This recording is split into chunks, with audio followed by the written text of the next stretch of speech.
Now, brother, I mean, you've been right up in the mix. You've been in the industry as an active participant. Okay, world tours, you know, a million hours a day in the studio, the whole nine.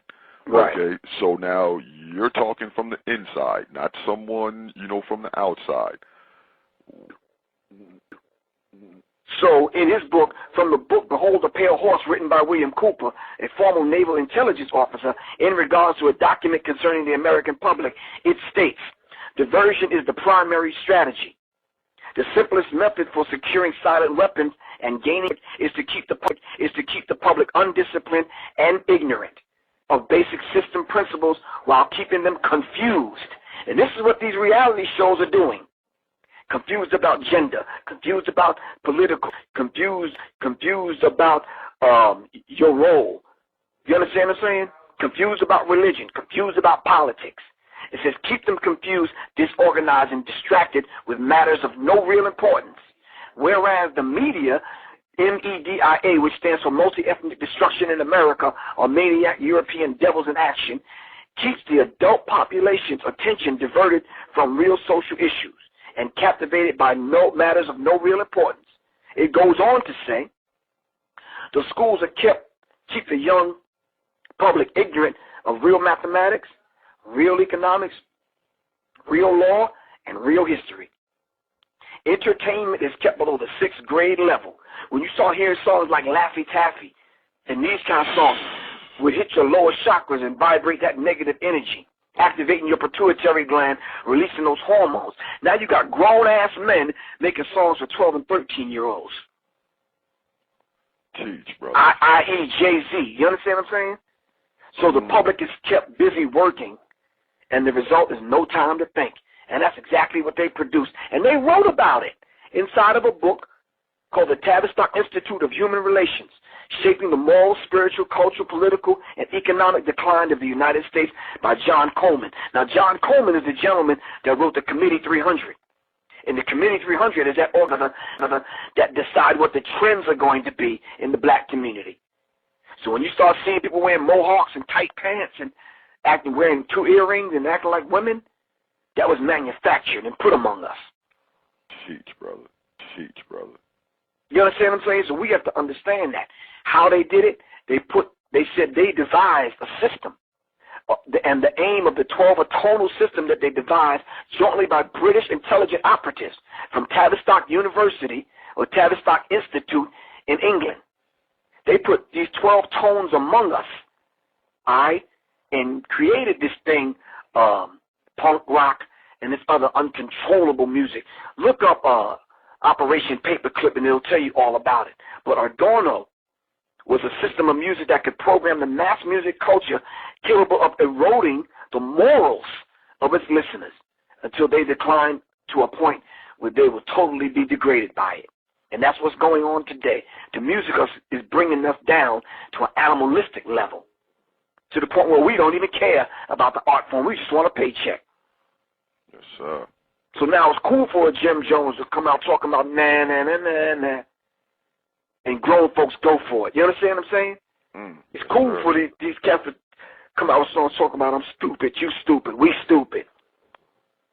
Why does that appeal to grown men and grown women? Joe Bacan put out a DVD called The Corporation. He said children as tomorrow's consumers represent a huge market today and therefore a fair game. You understand what I'm saying? So they are attacking the children using tones and frequencies. And parents want to see their children happy. We go out and use our credit cards and our hard-earned dollars to make sure our children are happy. So we get the sneakers and the new video games and the new songs that come out and this kind of thing.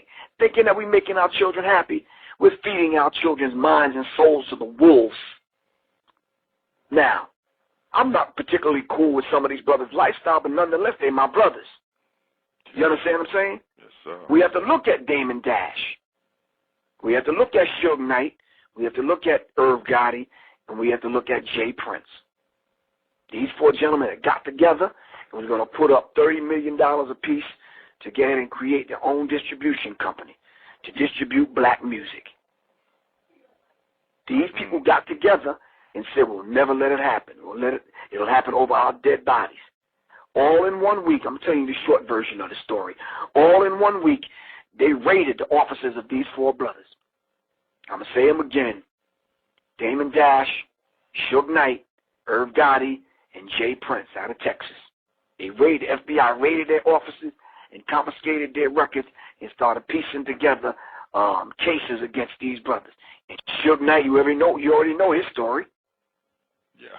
You understand? Went through some court cases, ends up having a white Jewish woman, the owner now of everything that Death Row had put out.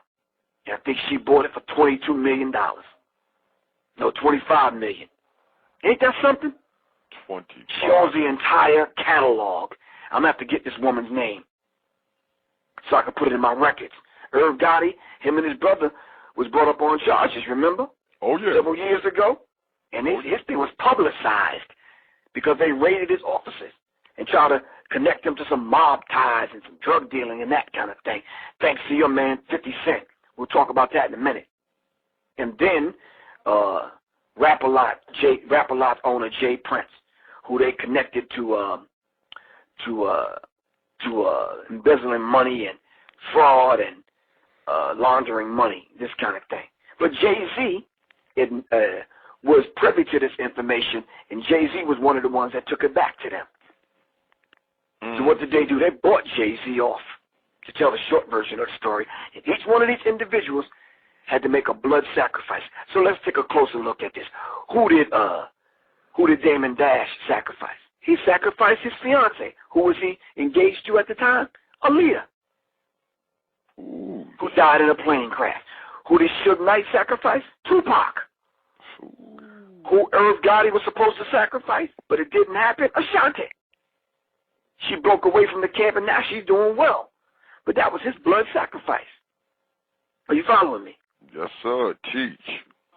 So Rap-A-Lot's Jay Prince was heard through the African grapevine that he had inked a deal with the brother Pimp C. And if you can remember, Pimp C went live before he died. And he started blasting people, calling people homosexuals and this kind of thing. And he was calling people out. Shortly after that, they found him dead in a hotel. Overdose.